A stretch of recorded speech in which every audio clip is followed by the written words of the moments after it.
Before I'm crucified, let me just see, how many agencies do I have in the room? Just raise your hands. That makes sense. Can you call security, please? Because I'm going to get crucified. How many from client side do I have here? Okay, they can take my side in there. A little bit on why I'm doing this. Yeah, I've been in the business for about 20 years, give it or take, and I've been an agency, and now I am in the client side. So I can talk about both roles. And what I've realized is that the whole industry is going through a difference. It's a change. It's acting differently. And I realize a lot of agencies are not. So, does it go further? Yes. I don't know, just a little bit, I don't know if you guys know Hartmann, that's the beautiful Heidenheim in there. Hartmann, for those who are not in Germany and do not have elderly relatives, we work in the healthcare industry, mostly B2B. So we work with wound treatment, we work with incontinence, we work with disinfection.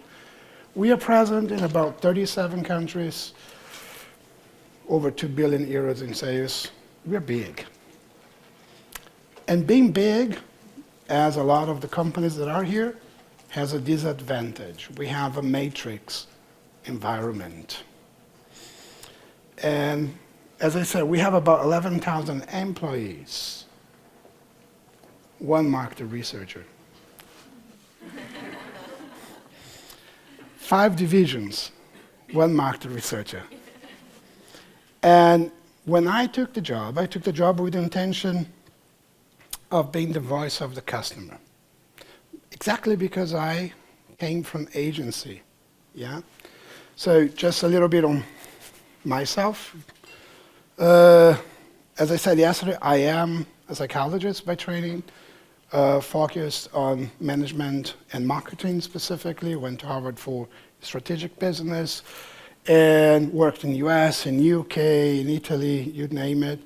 So there is a vast of experience behind, and when I start exchanging with agencies, then it becomes interesting.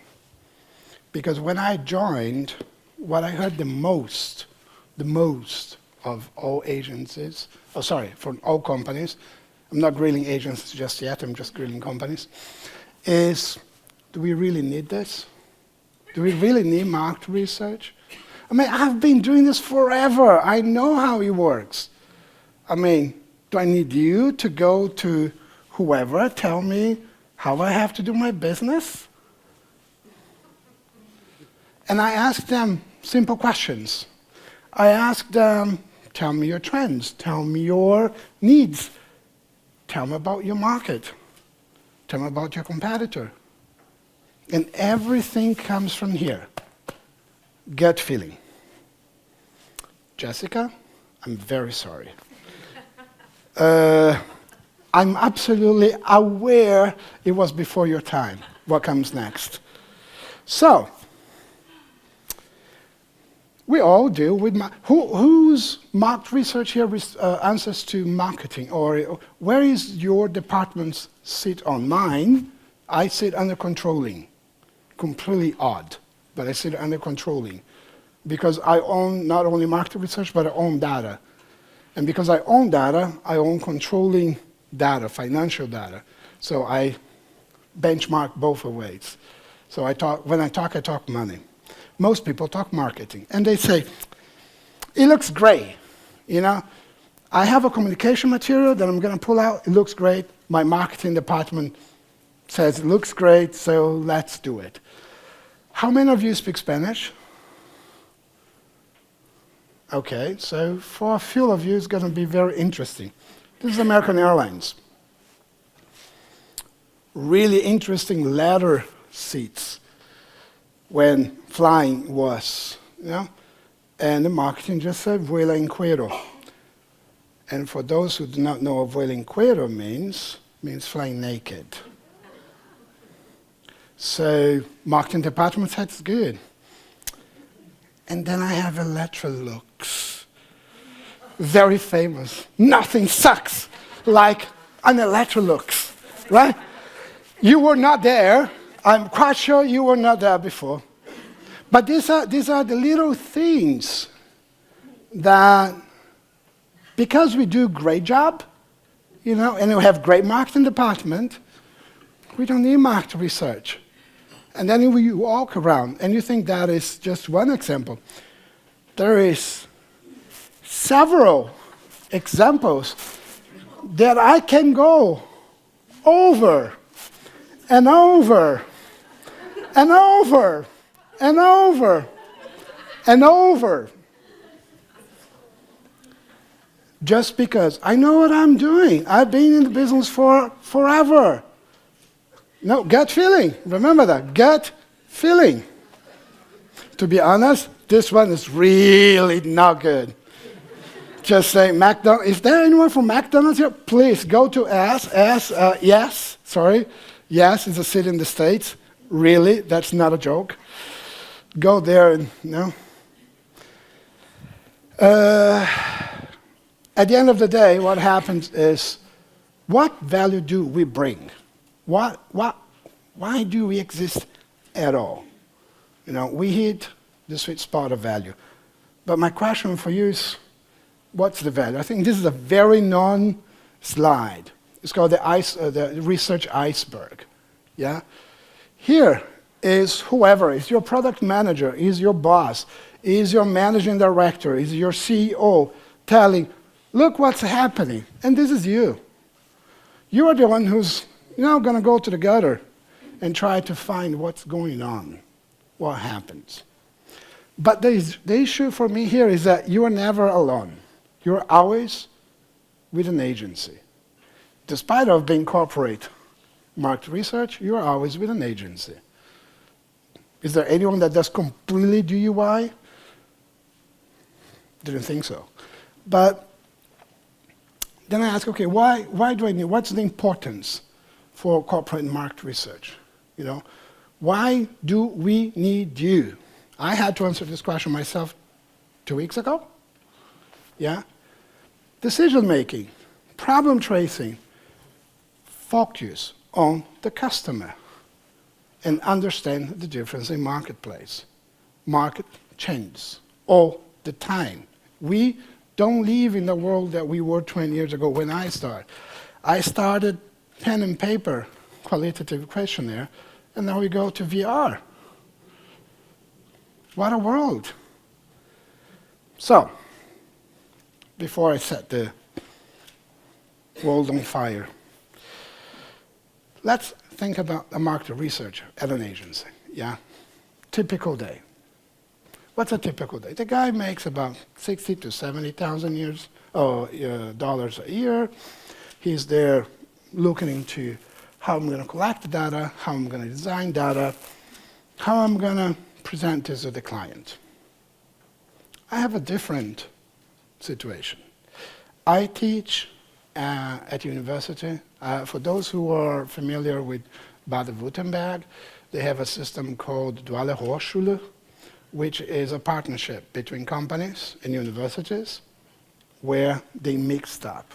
And I teach market research, for them. And the way I do is I treat my students as I treat my agencies for students. But I understand their side as well, yeah? Most of us, at least, have always been a student and know how difficult it is to work, study, balance this all at the same time. And I try to take that in consideration. So, what happens? The topic is this: rookies versus old-timers. That was the topic. And when I discussed with Merlin at the beginning, I said, what is it? We have a lot of newcomers. I mean, for you agencies, you know that better than I do. Every week, there's a new agency opening up. And for you as a company, every week you're getting a call from somebody who says, "Ha, I can solve your problem. I know what you're going through. Trust me." I mean, I get at least continental, yeah? 5 calls from China and India, then about 5 calls in Europe, and 10 calls in the US of companies who says, "Oh my God, I can solve all your problems." And this happens all the time. And this is damaging the industry. As simple as that, yeah? When I talk about rookies, I don't talk only about my students, who are rookies, who had never done market research in their entire life. They had no idea what market research was. I talk about agencies that just popped up the door because they decided to, because someone decided to, "I'm going to be an agency and I'm going to serve clients." It takes a lot. But regardless, if you are an agency or if you're an old-timer, you have typical mistakes that we do. From Rook side, I mean, we have issues with questionnaire logic. I have wrong questions. I have interview length. There is several mistakes that occur when you just started in. But when we are experienced, it's not that you don't do mistakes, you do different mistakes. You know? You have something called confirmation bias. I know what I'm talking about. Yeah? You have wrong probes because you think you are, of course, you're experienced, you know how to ask. You have sampling technique because you think you know my clients better than I do. Because you have a lot of clients.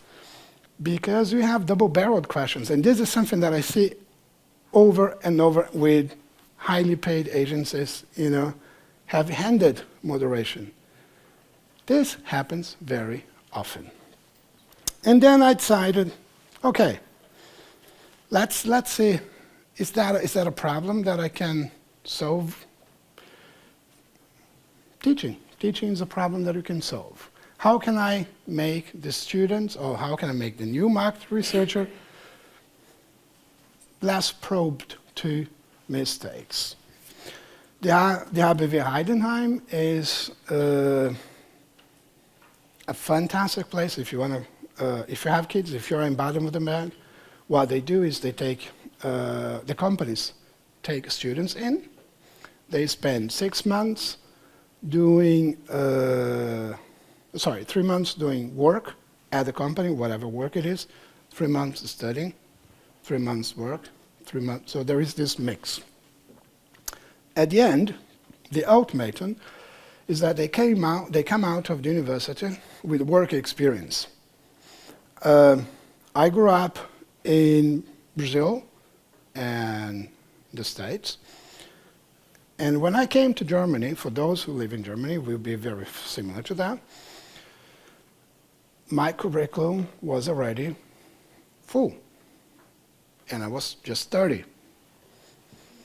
And my first interview here, it was like, "Eh? How come you were an export manager? You are just 30 years old."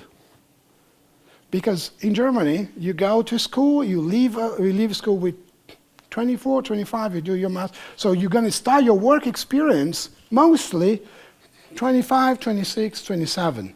So by 30, maybe, perhaps you're going to have your first 3 years experience at the job, at most. And then I come in with 30, having led like 50 people, and they're like looking at me like, "What?" So there is a difference. But the market is changing, and that's what the HBW is there for. They are training students to hit the road running already when they go. So for me, it was important, you know, when I was invited, they always come to my department. There's a rotation within the company. I was really annoyed with the way they were, let's say, taught. Let's say, okay, let's change this a little bit. What did we do? First of all, you need to understand the background from everything. First of all, they have a one-day lecture. It's a one-day lecture in market research. Nothing more, nothing less. One day. In one day, I go there, and I teach all the fundamentals of market research, from questionnaire design, how do I do, what's qualitative, what's quantitative, what type of sampling technique I have. Everything somebody should know to do market research, they get it in one day. So it's from 8 in the morning to 5 in the afternoon. Massive. Then I go back in the next day. It's a half day. In the next half day, what I did is I picked up projects, real projects that I paid for expensively with very professional companies, and I just shrink this to a level where, of course, it's doable for students. I cannot do with the HBV, Russia, States. And so we centralize in Germany, so I do everything into a manageable size. Yeah? And I treat these students as my agencies. So, okay, now I'm not here as your teacher anymore. I'm here as a company. You are my agencies. And the briefing I give the students is exactly the same briefing I give to my agencies. And I have a very detailed briefing document at the company that I enforce. Then what they do, the step 2, they get this briefing document, and they have about 8 weeks to conduct the research.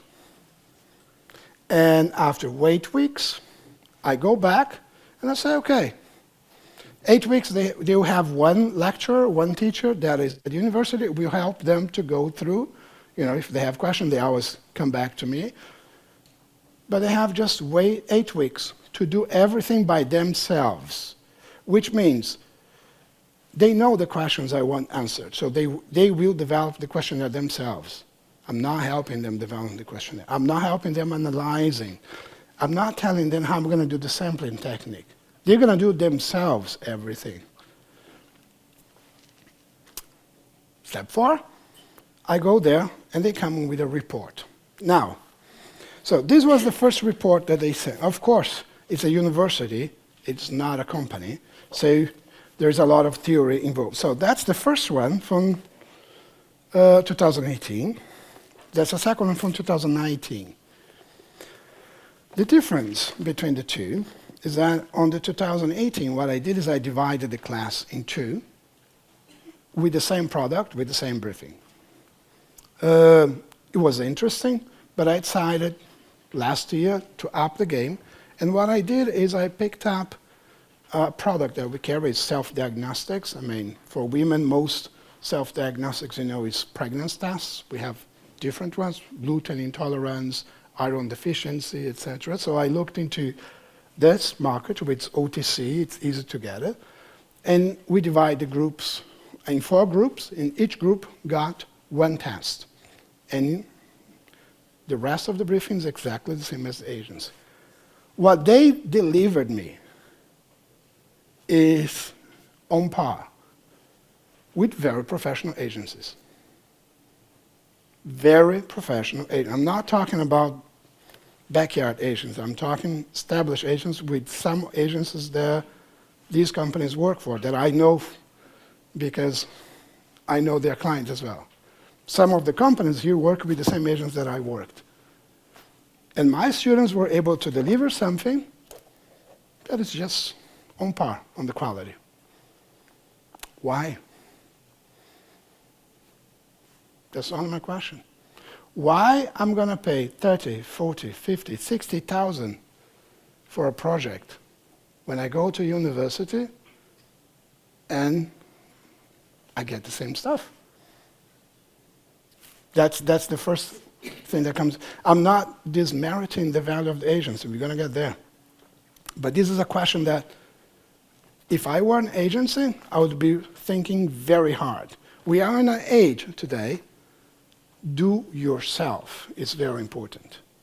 So what is for me the value? So these are the team that worked in my classroom. So we divided in 4, as I said. Each one had a different task. Super young people, super funny. They all loved, they all came out with 1.2 in their projects, you know? And then come up to my question, what's the value of the agents, yeah? If I would get a cent for every company, for every agency that calls me every day to say that I can solve my problem, and I mean, for those who, I connect to most of you on Facebook, on LinkedIn, and I wrote one article on LinkedIn is what's the problem with salespeople. And the problem is that they call me, and they say, oh my God, so, Marcus, oh, you are the director for the global market research for Hartmann. So yeah, you're at LinkedIn. So, gold star. Yeah, I can solve your problem. I say, okay, so what do I do? What does my company do? That was my first question. What does my company do? And these people are not able to answer the question. So that's how it starts. You know, they are not able to answer the question. So for me, how do agencies define value? Yeah, how do you agencies evaluate the value bring to the company? How do you measure that? What services, what are your services actually worth it? For me, I have an accurate understanding of what customers value and values would be, sorry, there's a typo in there. The first thing for me is special skills. If you come to me with something that I don't have, that I don't know, and that I can't acquire. That's the first thing. The second thing is idea generation. I don't need a supplier. Just how many suppliers I have in the room. I need a partner. I need someone that's going to help me create my ideas. You know, I need someone who will bring best practices.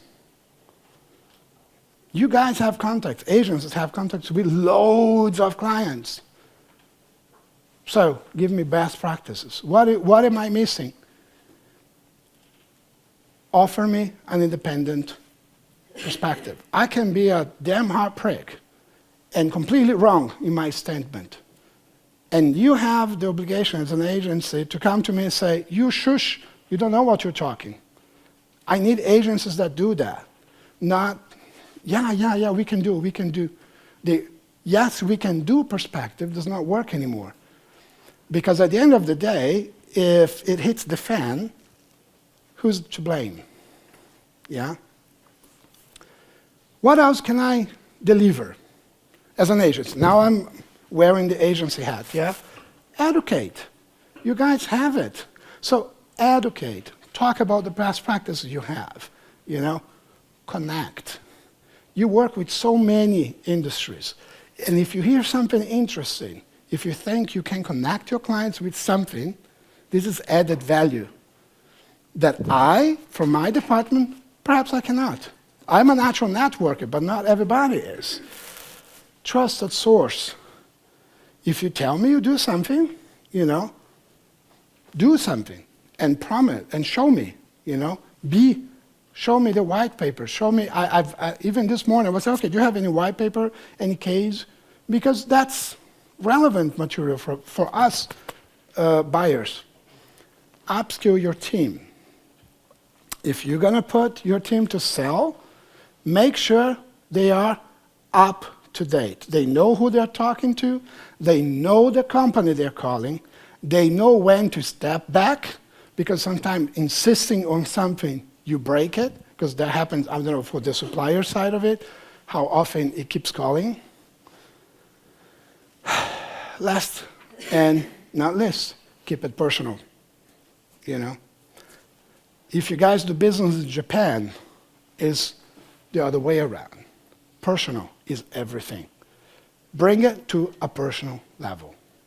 This is the value, what you're going to deliver. If you're able to do that, then rookers or old-timers. For me, it's going to depend, you know. It's going to depend on several things. It's going to depend on what are you offering me? Just because I come from a big company, I have the big bucks.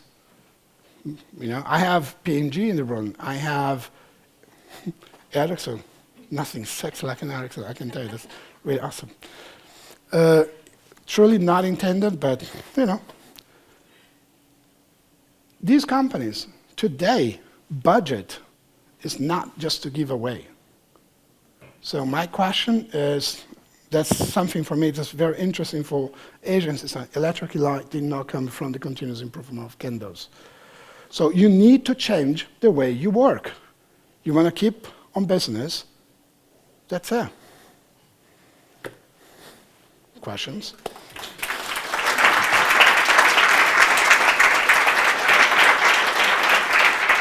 And I'm running right away, so bye. So we have 5 minutes for questions before the break. Any takers? Yes? Where? I've also worked both sides of the fence, and I often feel that one thing that's very useful to do is look in the mirror, that the agency is often the blame because they're in a weaker position, but part of the responsibility is on the client to open the doors and to invite a partnership, and not just to rely on stupid sales call coming from the China and the US, because they're wasting everybody's time. What's your position on fostering partnerships and relationships that last longer than, say, 30 seconds of a bad telephone call? I am 100% with you in this. We suppliers, we need to ask the right question. That's also the point. Sometimes we buyers, we companies do not know what we want, and we expect the agencies to answer this to us, but we don't even know what we want. So first of all, we need to learn what we have. Then we go for fostering. I mean, my agents, they are with me for 10 years, 6 years, and every time I get a call, I say, look, I have a pool of agencies at the moment work with me. I don't need anyone anymore at the moment, unless there is a service, a very specific niche service that none of my agencies can. So I am all for fostering relationship that lasts more than 30 seconds, because otherwise there's no other way to work with. But you have a trusted partnership. Absolutely. And preference can become habit. Actually giving people a new chance. How often do you give new agencies a chance where you say, okay, this year I'm going to open my supplier, going to talk to the purchasing department, give somebody a chance, which is a risk for you. And how do you manage that? Because for many companies, it's like stirring cement that's almost dry. Business-to-business communities are very trust-driven. You have to reach out to somebody you don't know. How do you manage that so the people that want to knock on the door sensibly, intelligently, respectfully adding value, how should they best do that? Give us some useful tips. Totally agree with that. I do that once a year. Once a year, usually when I have a project, I send to 5 agencies. One of these 5 agencies I never worked with. But they then, of course, companies, they have to be listed in like procurement, they have all this, you guys know that. But usually, these agents I never worked with. And just by the proposal, because the briefing is the same, you can already have a feeling, did they understand what I want, yes or no? And if right there is doubt, gone. This is a merciless world. That I have to be very honest, it's a merciless world. You don't get second chances because you have a lot of providers. Just look at the room. So once a year, I invite completely out of the blue agents. I have one of them working with me very consistently now. I'm terrible. Oh. Yeah. Yeah, Oh, never throw me a ball. I thought the news would throw the microphone, but news makes things interesting. No, I don't know if I have a question, but I just like what would add value to me as a buyer? I think what's becoming sort of increasingly evident is that there's so much data out there, and we as companies sits on it, and it sits out there, accessible to those who know how to navigate that landscape. So there's an abundance of data that generates these, newcomers that keep bugging us every day. But I think that also creates a big opportunity for qual, because to make sense of that data and what really matters, you do need qual, because I think that is really really key to understand how to take action and what really matters, and to create that holistic picture of a situation. And I think, so I kind of want to challenge every agency out there to create those partnerships and start creating or making sense of that, because it's really difficult for us to evaluate, like is the, are the guys from China or from Brazil or whatever, are they the next ones, or is it something else? So I think that's where I would really appreciate a joint effort. Yeah, it's 100%. But one thing I need to be very clear. We as companies, we need to know what we want. That's the very foremost importance. If we do not know what we want, what we are after, how come can a completely foreign agency come and say, oh, I know what you want?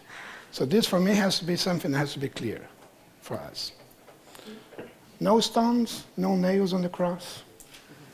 I'm safe. Oh, no, there's a nail coming. There's a nail coming. But I really have a question, because you told me, all of us, about your research briefs. And I would be very keen to look at such a research brief, because I teach students as well. I give market research courses and qualitative research and a qualitative research project. So I work a lot of with students. So, but if they, for the first time, do some qualitative research, most of them are like quants. They never learned anything else. It's all about statistics. So the first time they get in contact with qualitative research, they were like frightened. Okay, there are no numbers. This is a research brief? No, this is the course. And here I have 150 slides. And one of them is qual. Yeah. How the art of asking the right questions. And but that's the problem, because they don't trust themselves when analyzing this data. And you can see the difference between the qualities of the transcripts and the outcomes, because they don't trust themselves and are not willing to leave their stable platform with, let's say, is it significant or not? And they try to give numbers to the interviews. Like 10 out of 20 told me that. It's like, oh, get rid of the numbers. I'll give you one example, if I may. Yeah. When I designed the workshop for the first time, a sedimented professor, German. I mean, the way I teach is completely non-regular. So I sit at I come in shorts. I'm not the typical German professor. But this German professor looked at me, looked at my slides, and said, you expect too much from the students. The poor creatures, they are not able to do that. I said, why? I mean, why? No, you're expecting too much. 4 months later, they came with this. I mean, for those who are in German, they know what sterilium is. They came with this. Out of a one-day workshop. You need to trust them. And the way that they will trust themselves is if the environment trusts them. If the environment do not trust them, if you don't give them the right tools and enthusiasm and support, and say, you can do it. I mean, you do that every day. We do qual every day. Then they can do it. But trust is a two-way street. Thank you. Oh, there's one more. And then I think it's the time I think we is need over. to cut for the break, yeah. We need to cut for the break, but you can... I'll be here until like 11 something. Provocatively, if market research is so important to you, why do you only have one person in a company full of 11,000 people? Because you don't need more. Very simple, you don't need more. Companies that come to me and say, you can do it with 30, you can't. You're just buying. You don't need more. You may need 2. You may need 3. But if you are disciplined enough and you know how important, how to leverage, you won't need more. So that's the client-side organization structure for the future? Could be, because we are streamlining. But we need to go to the break. We can talk one-on-one. So that's the power of small numbers, right? We can talk on the break. Yeah. But you need to go on the break now.